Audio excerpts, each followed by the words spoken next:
En episodios anteriores, obviamente me refiero al Panzerkampfwagen Leopard 2, el orgullo de la ingeniería militar alemana en la segunda parte de la Guerra Fría. Pero está claro que si existen los Leopard 2, deberían existir también los Leopard 1, ¿verdad? Pues de esa maravilla, del Leopard 1 vamos a hablar a lo largo de este vídeo, el gran desconocido opacado por su hermano mayor. Y así, al fin, en 1965, empezó la producción en masa del Leopard 1, con 45 unidades saliendo de fábrica cada mes. El primer lote de 500 tanques se produjo entre septiembre de 1965 y julio de 1966. En contraste, si lo comparamos con el primer lote de tanques Leopard 2 fabricados entre octubre del 79 y del 82, observamos que el Leopard 2 nunca llegó a superar los 25 tanques mensuales. De hecho, los primeros 300 Leopard 2 tomaron 28 meses de fabricación frente a los escasos 7 meses de los primeros 300 Leopard 1. En otras palabras, está claro que el Leopard 1 era un diseño que de entrada era mucho más sencillo de producir. Porque sí, el Leopard 1 debía ser un tanque asequible y sencillo. Por eso no llevaba ninguna clase de estabilización, prescindió de cámaras infrarrojas y evitó la suspensión hidroneumática por encima de las tradicionales barras de torsión. Pero vamos a lo importante, ¿qué ópticas usaba? ¿Veía mejor este carro de combate que sus contrapartes soviéticas? Y sobre todo, ¿estaba bien protegida su tripulación si un proyectil penetraba el blindaje? Pues siento deciros que no. El Leopard 1 guarda hasta 12 proyectiles listos para usar junto al cargador, en medio de la torre, sin más. Mientras que otros 42 disparos se almacenan en alveolos junto al conductor, en la parte frontal. Es decir, que la munición va totalmente expuesta y no disfruta de ninguna clase de compartimento blindado. Además, este carro de combate no iba estabilizado, no podía hacer fuego en movimiento. De hecho, la primera modernización que se les introdujo en Holanda y Alemania era precisamente un sistema de estabilización de Cadillac y de Honeywell, respectivamente. Pero ni con esas, porque esas dos estabilizaciones, hay que admitirlos, que les mantenían aún muy limitados. Eran unas estabilizaciones bastante mediocres. No hay más que fijarse en estos Leopard 1 holandeses grabados en 1979. Fijaros bien en sus cañones, no están realmente estabilizados. Necesitan parar para poder disparar con precisión. Ahí se nota la falta del estabilizador. Entonces, realmente los Leopard 1A1 no tenían ningún tipo de estabilización. Y los Leopard 1A2, que en teoría habían recibido una estabilización, como acabamos de comentar, pues funcionaba de una manera un poquito peculiar. Básicamente se trataba de una estabilización de las ópticas, diseñada para permitir que el tirador no perdiera de vista un blanco que ya estaba observando, de tal forma que al parar el tanque pudiera rápidamente abrir fuego y volver a ponerse en movimiento para ser un blanco más difícil. Ahora, lo que sí estaba bien, al contrario que la estabilización, eran sus ópticas, eso hay que admitirlo.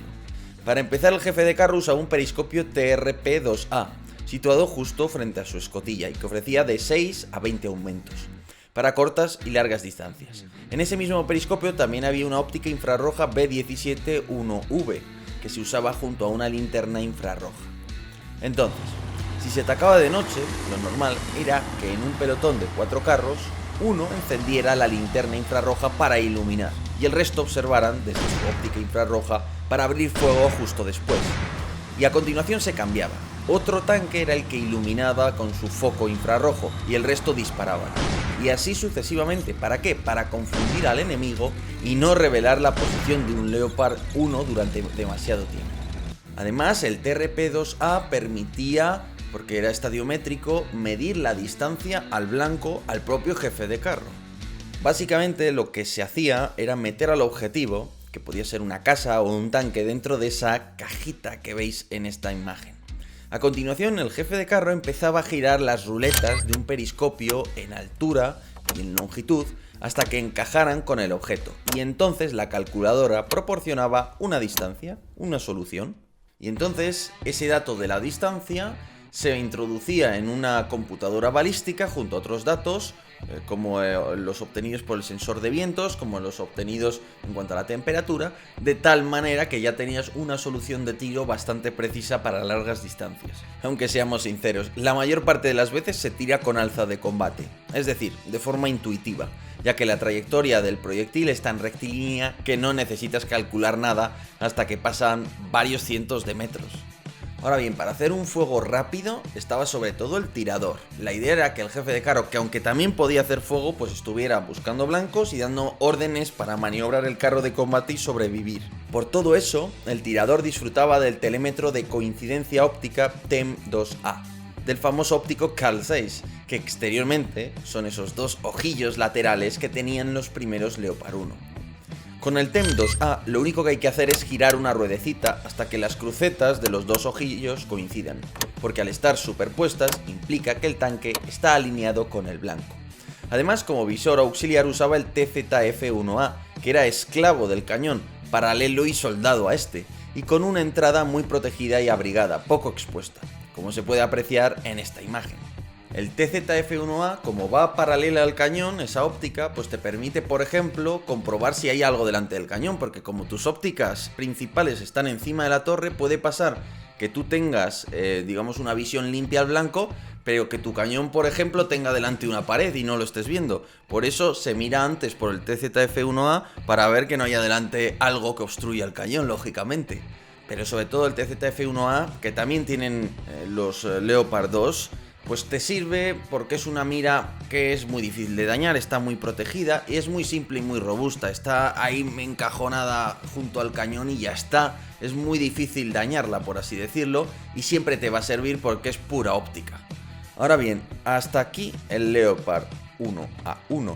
Pero es que luego empezó la fabricación del segundo, tercer y cuarto lotes. 600 tanques producidos entre julio de 1966 y julio de 1967. Estos mejoran al Leopard 1A1 original. Le añadieron una nueva estabilización primitiva de Cadillac Honeywell. Se reemplazó la linterna infrarroja por un intensificador de luz para el conductor. Y se añadió al PZB-200, un intensificador lumínico que no necesitaba una linterna infrarroja, así que no revelaba su posición al encenderlo. Porque claro, el problema de las linternas infrarrojas es que son equivalentes a encender una linterna en medio de la noche, te ve todo el mundo. En cambio, un intensificador lumínico lo que hace es, con la luz que te ofrece la luna y todo eso, pues crea una imagen y tiene suficiente sensibilidad como para ver solo con esa luz residual, ¿no? De tal manera que no es como encender una linterna infrarroja en medio de la noche que te la ve todo el mundo. Además era extremadamente sensible, pudiendo operar a -4 a 10 lux, es decir, que incluso en noche cerrada, sin luna, era capaz de interpretar la escasa luz y transformarla en una imagen reconocible para el tirador.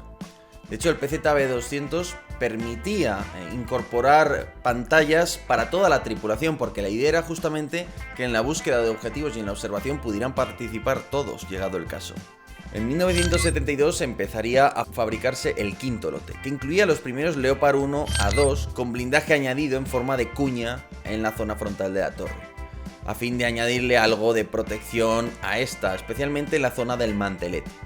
En este punto el Leopard 1A2 disfrutaba de un blindaje frontal en la barcaza de 70 mm inclinado 30 grados, que resultaba en 14 centímetros de grosor efectivo.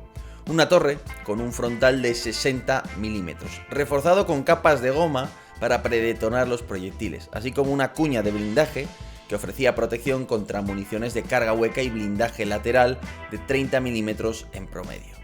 Mientras que el suelo de la barcaza y la parte trasera tenían planchas de blindaje de 25 mm de grosor. Es decir, una protección mediocre, una protección que nos explica por qué la torre Leopard 1 pesaba 9 toneladas frente a las 12 toneladas de cualquier Patton de la época estadounidense.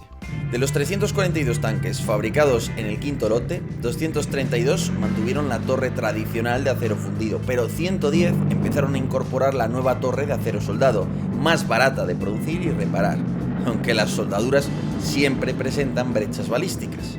Y al fin llegó el sexto y último lote, 250 Leopard 1A4, a la vez que se iniciaba un gran programa para modernizar los primeros Leopard 1A1.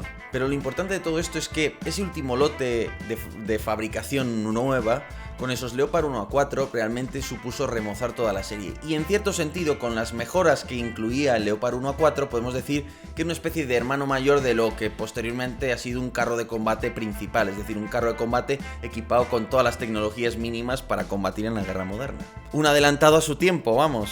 Efectivamente, el Leopard 1A4 recibió el Peri R12 como óptica para el jefe de carro, un dispositivo infrarrojo y con 1 y 8 aumentos que permitían al jefe combatir cómodamente tanto de día como de noche, así como tomar perfectamente el control de la torre y supervisar el trabajo del tirador. De hecho, el Peri R12 es la óptica que llevarían posteriormente de manera estándar los Leopard 2. También se instaló la óptica MS-12A1, que reemplazó al viejo sistema de coincidencia óptica del que hemos hablado antes para el tirador. Y además contaba con un ordenador balístico Flare H para los cálculos de tiro, una gran novedad para la época. Y sí, el MS-12 es la misma óptica del famoso TAM, el tanque argentino mediano. Y al fin, en la década de los 80 se empieza a estudiar la movilización de un Leopard 1, cuyas prestaciones pues han ido cambiando de prioridad, porque si lo importante hacía 20 años era la movilidad del Leopard 1, ahora empezaba a serlo el sistema de tiro, la potencia de fuego, y ahí se quería incidir en la modernización. Así es como se lanzó una gran competición de optrónica, en la que participaron el gigante de la óptica tradicional, Carl Zeiss, que para que os hagáis una idea es la misma empresa que fabricaba hasta las ópticas de los fusiles AUG A1, el grupo de telecomunicaciones alemán Telefunken y el gigante metalúrgico Krupp, aliado con Atlas Electronic, especialistas en electrónica marítima. Y finalmente se elegiría el MS-18 de Krupp, que estaba basado en el MS-15 que ya utilizaba el Leopard 2. Pero además de eso, combinaron el MS-18 con el sistema de visión térmica de Carl Zeiss, obteniendo una optrónica incluso equivalente o superior a la del Leopard 2. Para complementar a la nueva optrónica también se compraron las primeras municiones de tipo APFS-DS, lo más moderno en materia de proyectiles cinéticos, una flecha de tungsteno capaz de perforar a los tanques rusos más modernos. Y finalmente a los que serían ya los Leopard 1A5 se les mejoraron las barras de torsión del sistema de la suspensión y sobre todo se añadió un colimador, también de Carl Zeiss. El colimador es ese dispositivo que se coloca al final del cañón y que sirve para medir la imperceptible dilatación de este provocada por los disparos. Gracias al colimador, el ordenador sabe lo combado que está el cañón y puede tener ese dato en cuenta para seguir disparando con precisión, incluso con un cañón que ya se ha desgastado mucho, que se ha combado mucho. Por eso cualquier carro de combate moderno siempre lleva un colimador. Os podéis fijar porque se ve una especie de pequeña cajita al final del cañón. Pero ojito porque aquí no ha acabado nuestra historia. Tras el Leopard 1A5 llegarían otras variantes, como la belga de Sapka, que ofrecía componentes distintos de los alemanes en el Leopard 1A4 y el 1A5. Pero de prestaciones similares, o muy especialmente del Leopard 1V holandés, con blindaje mejorado y visores MS-12A3, o el interesantísimo Leopard AS1 australiano, que usa el sistema de tiro belga y que sobre todo está tropicalizado, por lo que el tanque está mucho mejor adaptado a climas extremadamente áridos. Aunque, sin duda, no hay una versión más protegida del Leopard 1 que el C2 Mexas canadiense.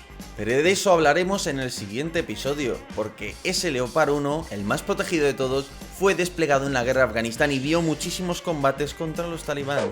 Así que si llegamos a los 10 likes merecerá la pena hacer un episodio específico sobre eso y sobre su participación en la guerra de Ucrania. Pero antes de acabar, bueno, dijimos que íbamos a responder a la pregunta de si este tanque era tan malo como a veces se le ha presentado. Pues en cierto sentido sí lo era, porque su blindaje era a todas luces insuficiente y no se ha sabido actualizar en la mayor parte de los casos. Y además la munición está totalmente expuesta en el interior del vehículo una vez se produce la penetración, una combinación bastante mala. Pero, sobre unos 4.000 Leopard 1 fabricados en diversos países, alrededor de la mitad han sido exportados y mirad este mapa. Brasil, Chile, Turquía e incluso Ucrania siguen manteniéndolos en servicio. No está nada mal para un tanque con 65 años de edad. Y además pensad que este programa logró que, por ejemplo, Italia fabricara 600 Leopard 1 adicionales. Es decir, que de alguna manera incluso dio frutos como una especie de carro de combate europeo. En fin, eso ha sido todo. Pero recordad que tenemos que llegar a los 10.000 likes si queréis que alcancemos un vídeo, que efectuemos un vídeo sobre el comportamiento del Leopard 1 en Afganistán y en Ucrania. Os leo, ¿qué opináis de Leopard 1? ¿Es tan bueno o tan malo como algunos creen que es? ¿Llegó a superar a su hermano mayor, al Leopard 2? Os leo en los comentarios. Por lo demás, como siempre, muchas gracias a todos por estar ahí. Apóyame en Patreon o en The Political Room para hacer que este proyecto siga creciendo, como lo viene haciendo en los últimos años. Muchas gracias a todos por estar ahí y... ¡hasta otra!